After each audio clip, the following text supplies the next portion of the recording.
కనిపించిన స్థలం ఏదైనా సరే కబ్జా చేయడమే లక్ష్యంగా పెట్టుకున్నారు అక్రమార్కులు. కాలువలు చెరువులోనే తేడా లేకుండా ఆక్రమణల పర్వం కొనసాగుతూనే ఉంది. తాజాగా కుమ్రం భీం ఆసిఫాబాద్ జిల్లాలోని ఫారెస్ట్ చెక్పోస్ట్ సమీపంలోని కాలువను పూడ్చి కబ్జా చేయడంపై హెచ్ఎంటీవీ వరుస కథనాలు ప్రసారం చేస్తుంది. నేపథ్యంలో హెచ్ఎంటీవీ కథనాలకు అధికార యంత్రాంగం స్పందించింది. స్థానిక ఆర్డీఓ లోకేశ్వర్ ఆధ్వర్యంలోని జేసీబీ పెట్టి యథావిధిగా కాలువను తవ్వారు. ప్రభుత్వ ఆస్తులను కబ్జా చేస్తే కఠిన చర్యలు తీసుకుంటామని ఆర్డీఓ హెచ్చరించారు.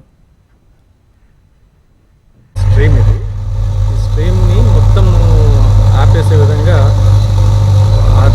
కట్ట కట్టేశారు. ఆయన కట్టేసి మొత్తం క్లోజ్ చేసేసాడు.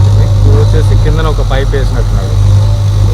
మేము దీని మీద ఆల్రెడీ ఈ న్యూస్ ఛానల్స్లో కూడా కథనాలు వచ్చాయి. అయితే మేము ఒకసారి పేపర్స్ ఏవైతే ఉన్నాయో, డాక్యుమెంట్స్ ఏమైనా ఉన్నాయా మీ అందరికీ అని చెప్పి నోటీసులు ఇవ్వాల్సి ఉంటుంది. నోటీసులు ఇచ్చాము, అవకాశాలు ఇచ్చాము. ఇవన్నీ మొత్తం క్లోజ్ చేసి మేము ఇల్లీగల్గా కట్టినట్టే మేము భావిస్తూ మొత్తం తొలగించడానికి ఈరోజు ఉదయం 7 గంటల నుంచి ఆపరేషన్ చేపట్టాము. ఇప్పుడు ఇది మొదటైతే మేము ఈ నాలాదంతా క్లియర్ చేస్తాము. ఈ నాలా క్లియర్ చేశాక ఇలాగే చుట్టుపక్కల కూడా మేము చాలామంది నోటీసులు ఇచ్చాము. బీడీపీపీ ల్యాండ్స్ ఏవైతే ఉన్నాయో గవర్నమెంట్కి సంబంధించిన జిల్లాదాఖల ల్యాండ్స్ అని, వాటిల్లో ఇల్లీగల్గా ఏమైనా వెంచర్స్ చేయడం, ఆక్యుపై చేయడం ఇలాంటివి జరిగిన సందర్భాలు ఉన్నాయి మన దగ్గర. వాళ్ళకి కూడా నోటీసులు ఇచ్చాము మేము. ఇది పెద్ద టాస్క్ కాబట్టి ఫస్ట్ ఇది చేసిన తర్వాత నెక్స్ట్ వాటి వైపు కూడా మేము చర్య తీసుకోవడం